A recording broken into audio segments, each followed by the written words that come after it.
इस ज़िंदगी में यूँ तो हज़ारों ऐसे किस्से होते हैं जब हमारी सेल्फ रिस्पेक्ट पर बात आती है, जब हम दूसरों की खुशी में खुश रहते हैं और सामने वाला तब भी हमारी कोई रिस्पेक्ट नहीं समझता। दोस्तों, अपनी ही इज्जत खो देना कई बार हमें बहुत बुरी सिचुएशन में लाके खड़ा कर देती है। अपने आप को ऐसा कभी मत बनाओ कि कोई तुम्हारी ज़िंदगी से, तुम्हारी खुशी से खेल कर चला जाए। जिस दिन से आप खुद की इज्जत समझोगे, ये दुनिया अपने आप आपकी इज्जत करने लगेगी।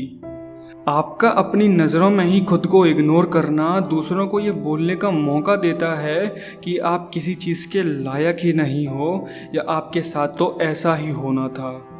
आज मैं आपको कुछ ऐसे टिप्स बताऊंगा जिसमें आप सेल्फ रिस्पेक्ट अर्न कर सकते हो, जिसमें सामने वाला आपकी ऑटोमेटिक रिस्पेक्ट करेगा। और मैं श्योर हूँ कि वीडियो आपको सेल्फ रिस्पेक्ट समझने में मदद करेगी। तो जुड़े रहिए इस वीडियो से अंत तक। तो चलिए दोस्तों, शुरू करते हैं। दोस्तों, सबसे पहला पॉइंट है gate control on your emotions. आपको अपने इमोशंस पर काबू करना आना ही चाहिए।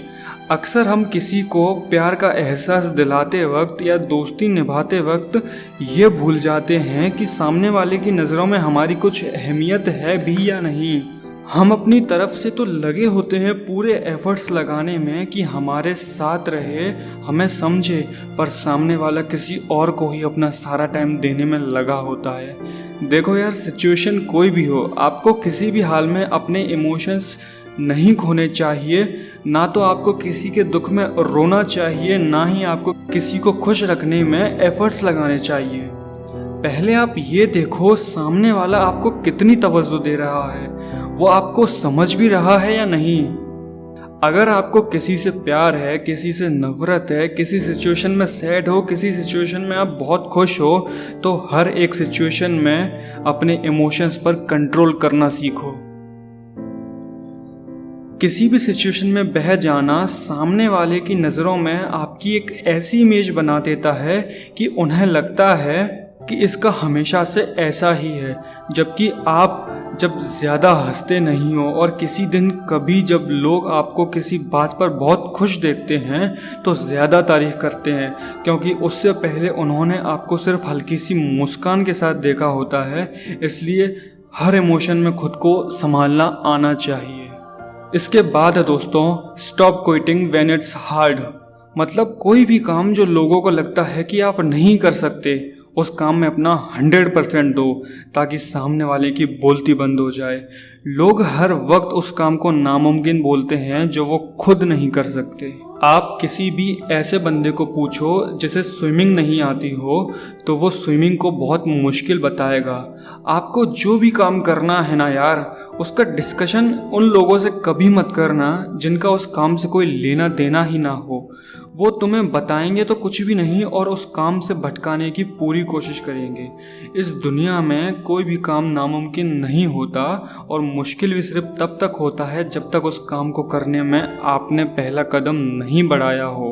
आप जैसे जैसे मंजिल के रास्तों पर चलना शुरू करोगे, रास्ते के कंकड़ खुद ही साइड होने लगेंगे और पीछे पीछे लोगों के आने से काफिला खुद बनता जाएगा। इसके बाद आता है when you say you are going to do something, do it. मतलब उन चीज़ों से कभी पीछे मत हटो जो तुमने बोली हो। अगर गलत बोला है तो उसे एक्सेप्ट करने की हिम्मत रखो, और अगर कुछ अच्छा बोला है तो उसे दोहराओ, और अगर कुछ करने की बात बोली है तो उसे बस कर दो। आपका ऐसा करना किसी को भी इम्प्रेस कर सकता है।